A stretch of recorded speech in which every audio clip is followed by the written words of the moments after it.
Reports that investigators are now treating Michael Jackson's death as a homicide. They're telling CNN simply that the case is, quote, ongoing. Let's bring in Inside Edition Chief Correspondent Jim Moret. He's been on this story from the very beginning. I want to get to all of that in a moment, but I want to show you and our viewers some video that we've got a clip of from Us Weekly. It shows Michael Jackson's hair catching fire during the filming and back in 1984 of that Pepsi commercial. Let's watch it. Jim, you're familiar with this, and then we'll talk about it.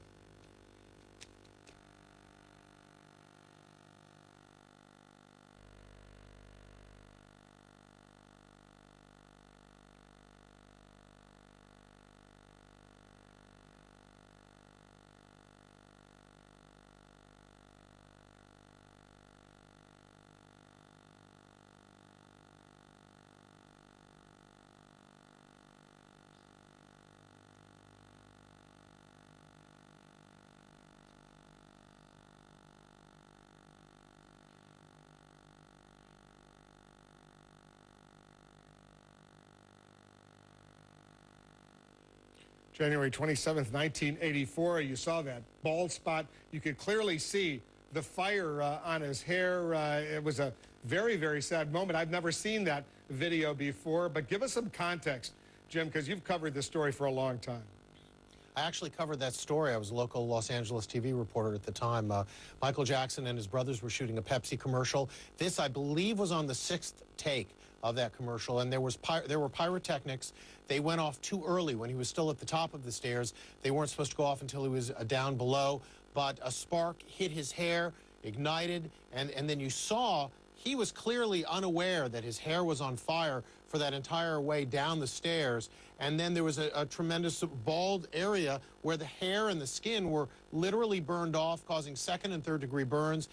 And Wolf, this is significant, first of all, because we've never seen this video before.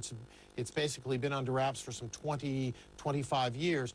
But this is the moment, perhaps, that you could look at in Michael Jackson's life as being the beginning of the undoing, because Michael Jackson, as a result of those injuries, needed Demerol for pain. And we know now that years later, he became addicted to Demerol, and he admitted himself going into treatment for that. So when you look back on his life, and certainly in context of his final days, that moment right there was a critical moment in Michael Jackson's life. Yeah, very, very sad moment. This happening right around the peak of his career, the Thriller album and all of this, and all of a sudden he's doing this Pepsi commercial, and you basically, you see that fire of his hair, and he didn't realize it until obviously it was way too late. And I don't know if you were able to tell, but Miko Brando, who's appeared various nights on the Larry King Live, talking about the son of Marlon Brando. Yeah, he was the person who actually jumped on Michael Jackson there and with his own hands tried to put out the fire. But clearly, there was so much damage already done. He was in a tremendous amount of pain as a result of that. And we need to, again, stress, no one sets out to become a drug addict. Certainly Michael Jackson didn't. He needed Demerol because of the severe pain. However, as a result of taking the Demerol, he became addicted to it, and that led to a number of problems for the entertainer. All right, let's talk about the other story that's out there. Supposedly, the LAPD, there was a report, TMZ reporting it, that they were effectively already assuming this was a homicide investigation, the death of Michael Jackson, although now LAPD is saying that their investigation is still ongoing. That report may have been premature, but we've been hearing for days now that there are serious allegations, especially for some of the family members, of foul play. There are serious allegations, Wolf, you're right, and the LAPD isn't closing the door on a homicide investigation. They're simply not at this point committing to it. I think we heard very clearly Chief Bratton saying that they're waiting for corroborating evidence from the coroner to determine the cause of death.